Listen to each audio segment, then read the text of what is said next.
تنگوانی میں زرعی زمین پر بااثر قبضے کے خلاف بالکانی برادری کے عبداللہ بالکانی، عزت علی اور دھنی بخش نے پریس کلب کے سامنے شدید احتجاج کرتے ہوئے بااثر شخصیت حسین بخش کے خلاف نعرے بازی کی۔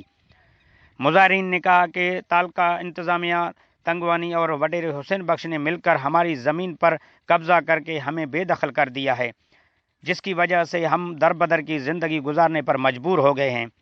مظاہرین نے مزید کہا کہ ہم نے ضلع انتظامیہ اور تحصیل تنگوانی کے انتظامیہ کو کئی بار درخواستیں دیں، لیکن آج تک ان پر کوئی سنوائی نہیں ہوئی۔